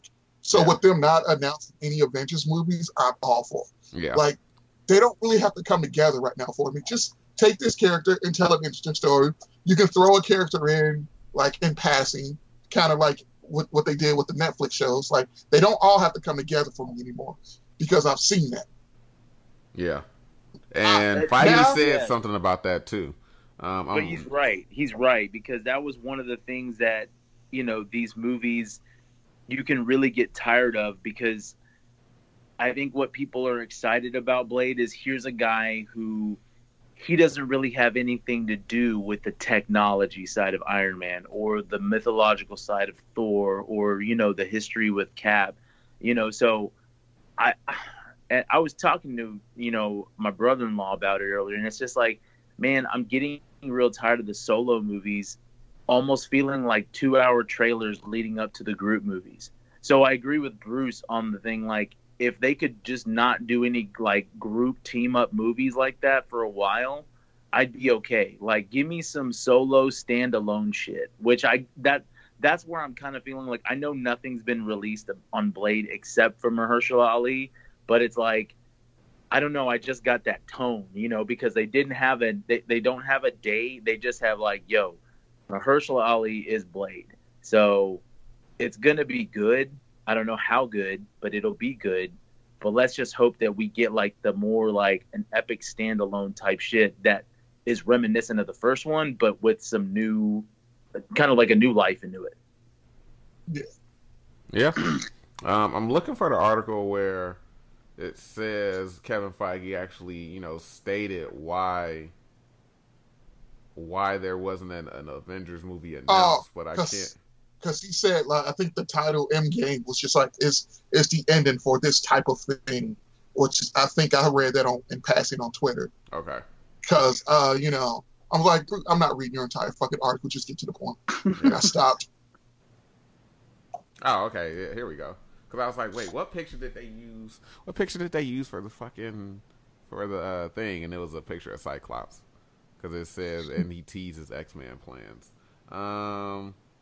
we had a movie this year called Avengers Endgame, and it is very much an ending, as you saw, to so many of those characters. So Phase 4 is about beginnings, and Phase 4 is about learning new things about characters you already think you know. Like Black Widow meeting incredible new characters like the Eternals and Shang-Chi, going on new adventures with Doctor Strange and Thor, and these Disney Plus shows, which I promise will be spectacular and what no one is expecting. Yeah, I'm definitely subscribing to Disney Plus solely based on the lineup of TV shows for the MCU. I don't give a fuck about no animated films. I don't give a fuck about none of that other shit. I'm subscribing for them MCU TV shows. I'm subscribing so I can get unlimited access to DuckTales. I mean, that's also an option as well. But there is one thing that I did want to talk about, just because the comic fan that I am. Yeah. That it has nothing to do. It's with the Arrowverse announcing Crisis of Infinite Earth. Oh, like, Lord. You just I love had that. to go. No, look. Fuck the Arrowverse. Brandon Routh is Kingdom Come Superman. That's actually really cool. Wait, he's Kingdom Come Superman? Yes. Huh. Yes. Yeah, now, granted, Tom Welling looks more like Kingdom Come Superman than Brandon Routh, but the inclusion of Kingdom Come Superman is fucking amazing to me. Yeah, he was at their panel, and he like unbuttoned his shirt, and he had the Alex Ross the Kingdom Come Superman logo under it. So yeah, I'm looking it's at basically it now. him and they're also getting Burt Ward to appear, so that's also hilarious to me. Yeah, fuck Arrowverse though. But I'm sorry, I'm hoping that they bring in elements from Kingdom Come, just cause I fucking love the hell out of that storyline. I gotta reread it because I know when you gave it to me to read, I couldn't get into it, so I gotta reread it. Like once it gets going, like it takes a while to build up, but once it gets going, I'm all for giving Brandon Routh that second chance in the suit, because Bryan Singer fucked him over, kind of like he did a lot of X-Men characters, yeah. Cyclops. But yeah. But I bet the suit is. To be honest, I bet the suit is gonna look badass too. I mean, I have a feeling it's gonna look badass, and he's gonna look badass. I wouldn't put that much faith in the C and the CW. I mean, bro, CW like on their costume department, like they don't stun on those. Like, I mean, they have put money into it from what I've seen. Like, I mean, I did read something along the lines of like Supergirl has a new costume where it's like all pants and shit. Like she's not doing the skirt anymore. But even then, like the Superman S on her costume looks better than the movie's version. Like, I don't know. I ain't look at it because I ain't interested in it. Yeah, but when they announced Crisis during their whole team up, I was like, oh shit, I read that comic, I mean, it's some parts are enjoyable, it's just too damn long. But to see that they're doing it, to bring in that monitor and everything, I'm like, okay, all right. And it's like, hey, Kingdom Come Superman, I'm like, you have Bruce's attention. But that's really just what I want to talk about. I just love the idea of where I'm getting a live action Kingdom Come Superman. Yeah. Now probably in execution, I'm going to be like, man, you fucked this up because it's the Arrowverse and they know how to kill character development. But I'm happy in theory right now. Yeah, fuck Arrowverse. Damn, dog. He stopped even rage watching it. I stopped hate watching that shit. It got so fucking out of hand. You know how much it takes for you to not hate watch something? Fuck the Flash. Fuck Arrow. And hell, Legend of Tomorrow by association. I had no problem with that show. I just couldn't watch any of that shit. Dude is mad. I don't know what the fuck they're doing with that. But anyway, I wanted to end the podcast on a high note, talking about Blade, not some depressing shit, talking about the Arrowverse. Thank God that show is ending. Jesus Christ, they need to just kill it with fucking fire. Anyway, oh little brother, just Molotov cocktail that shit. But yeah, I'm interested to see what the fact that they've announced Blade. I get what you're saying, Bruce, with like the announcement of the actor. Like, yeah, I need a little bit more because then that'll give me an idea of what they're going to be doing. Just the fact that we're getting something new, that just opens the door. This could be like a straight up action movie, or this could be like a horror movie or a horror action movie. You know what I'm saying? So, hey, throw Mahershala and fucking send his ass to Terran Tactical for the fucking gun training. Put him through the fucking martial arts training, and we're good. Which, another thing, Michael B. Jordan uploaded a video of him doing Terran Tactical training for Killmonger a couple of weeks ago, and now I'm really disappointed that we didn't see him do more gun work in Black Panther, because he was running through those courses. And I was like, oh, shit, he actually picked up some stuff. Okay. Damn, why did they have him do more of this shit in the movie? But, you know, there are poor decisions made with Black Panther, but I still fuck with it. What? Hey, look, for as great as a movie it is, it's overrated. Oh yeah, What? it's fucking Black Panther is the Dark Knight of the MCU, Bro. Hot Wait, takes. wait a minute. Wait. Okay, no, it's definitely up there, because it's one of the reasons I like that movie is because it hits on different levels. It's one of those movies that's a simple movie, but that shit makes you think. And then it did not, like the many mistakes that a lot of these other MCU movies does, it relies too much on the other films. Like, honestly, there's a lot of, the reason Black Panther gets the love that it gets is because sometimes you don't have to watch the first 20 MCU movies to watch Black Panther. Like, you could just watch it, and it's just like, it's okay, a good movie. But look at it this way. Okay, so watching Civil War, you're like, oh shit, I can't wait to see what they do with T'Challa in his own movie. Watching Black Panther, he's the least interesting character in the movie. Yeah. And he kept getting his ass washed. He kept getting fucking washed, my nigga. Like his villain was more interesting than he was. Yeah, and I'm it like, really was. Okay, hell, M'Baku. I was like, I like this guy. Yeah. So I think so again, Black Panther is a great movie. It suffers the same thing from The Dark Knight.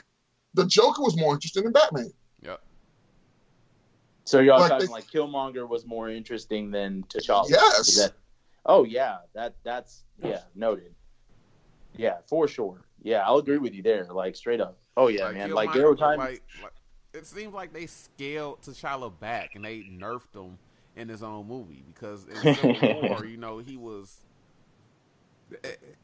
and obviously it's progression.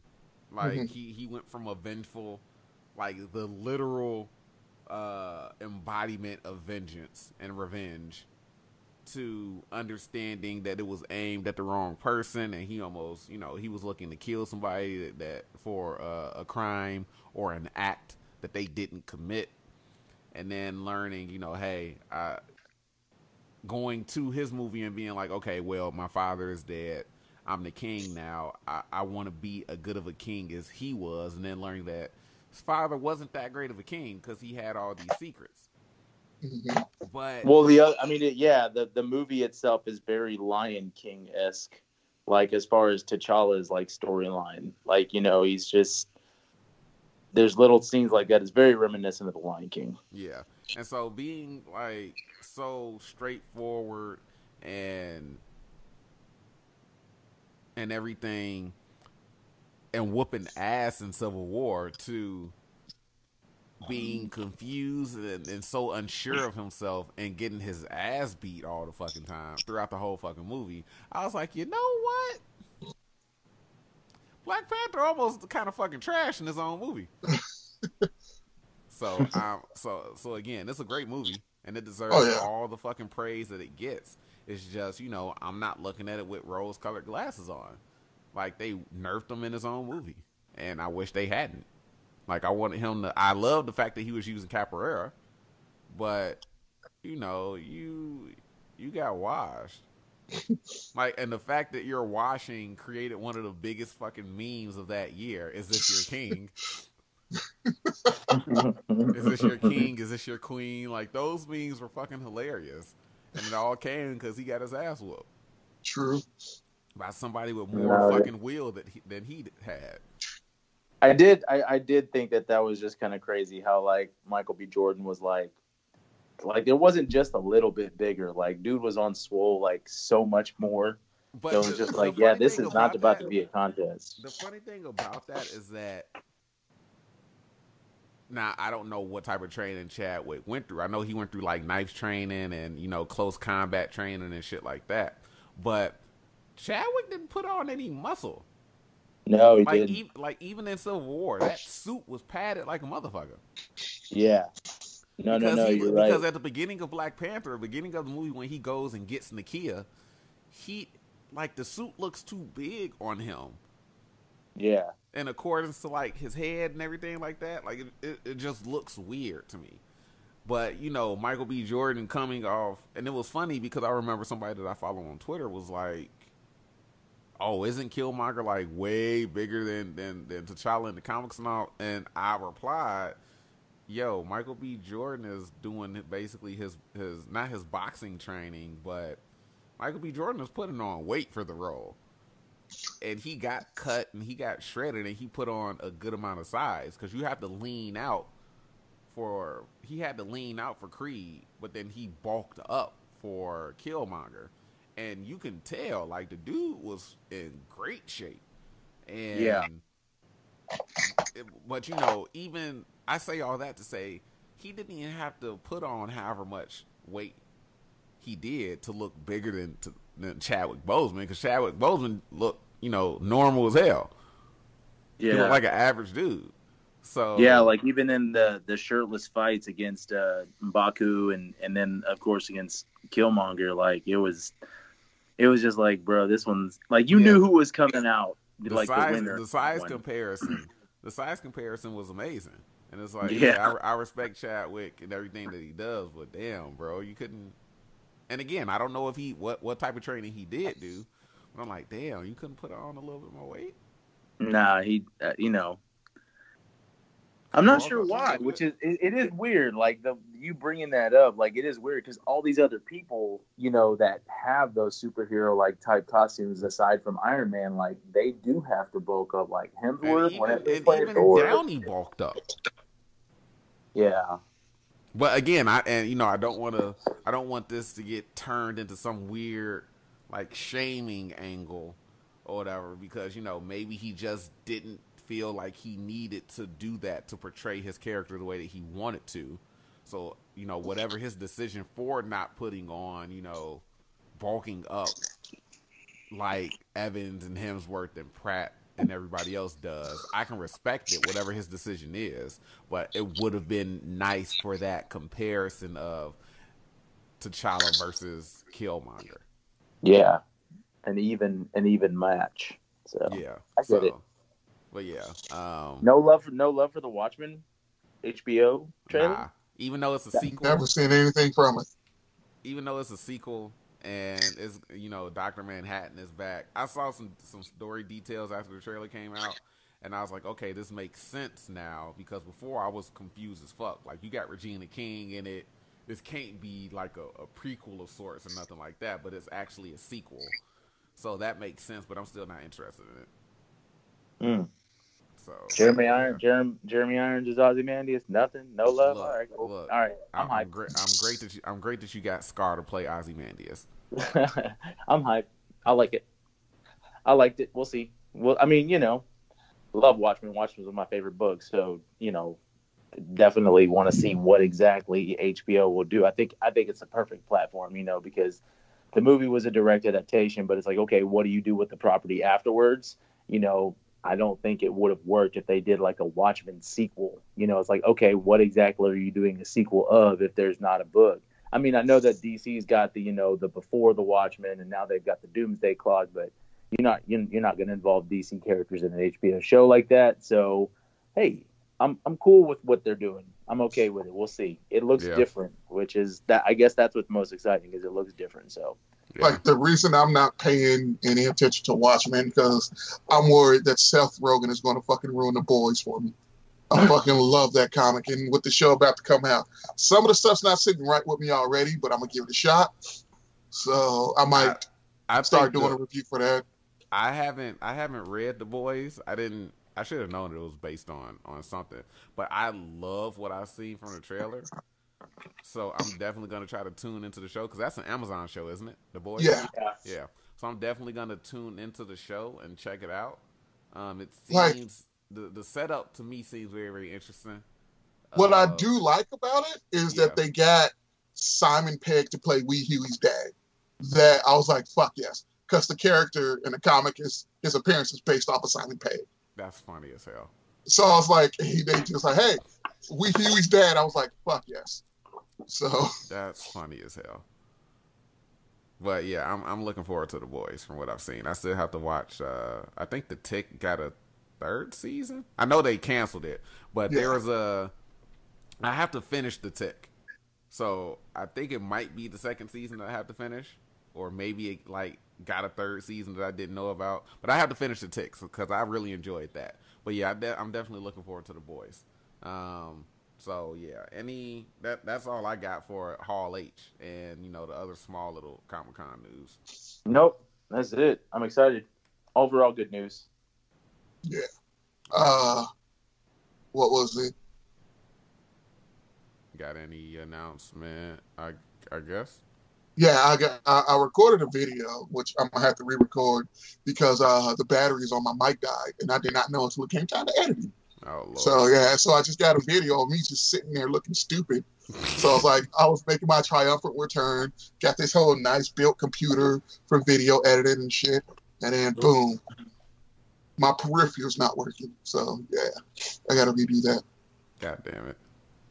I mean, but I'm happy to announce that I'm officially one of those guys whose nerd collection is now in the background of his videos. So nice. I'm stepping into that. I'm still fixing up my room as well. There's a lot of good exclusives that came out that I'm just like, cool. I'm gonna be broke. Keep on being broke. No opportunity to save any kind of money whatsoever. And they even went like wedding venue shopping until like they're sitting here running numbers, and I'm just like, well, if I have to pay for that wedding, that's gonna knock out this exclusive, and there goes the White Ranger helmet, and there goes the 2-pack with the putties and the Green Ranger. Because maybe I'll get your bitch ass a White Ranger helmet as a wedding gift. Maybe. No promises. Yeah. Maybe. I'm getting that Green Ranger 2-pack just for the putty because they got that dumbass silver on the Green Ranger helmet, and I know, dude. I'm gonna have to repackage that. I'm like, somebody need this? I just wanted the putty. Well. And it just makes me mad because I told myself last year when Hasbro even got the license, I was like, man, I ain't collecting like smaller scale action figures. And then when I saw Zed, I was like, oh, shit. So then like now they're releasing everybody and I'm like, oh, shit. And like already Hasbro's released, Gold Shield Zach. They've got Gold Shield Jason. They're going to release Jason in just regular form. And they got, they're already doing Tommy in green and white, and I'm just like, God damn, like, slow down, Hasbro. Like, y'all need to chill. Like, as soon as I saw that White Ranger helmet, I rioted. I'm like, man, fuck this shit. Yeah, I was like, whack. Forever slander the name of the White Ranger kidnapped twice in one season as the White Ranger. Dang. Come on, bro. Yeah, he always gonna get He always gonna catch slander as White Ranger. Look, I love Tommy. I love Green Ranger. He always gonna catch slander from me though.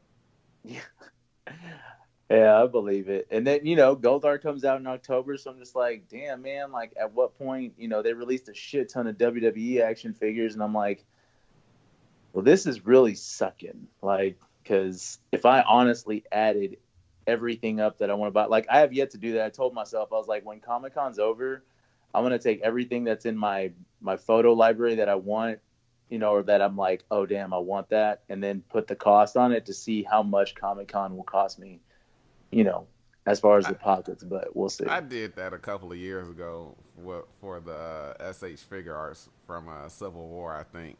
And I was like, okay, I want to do this. I can get this SH figure arts, but then I'll get this Marvel Legends to kind of go with it, this and that, and then I only got like one of them shits.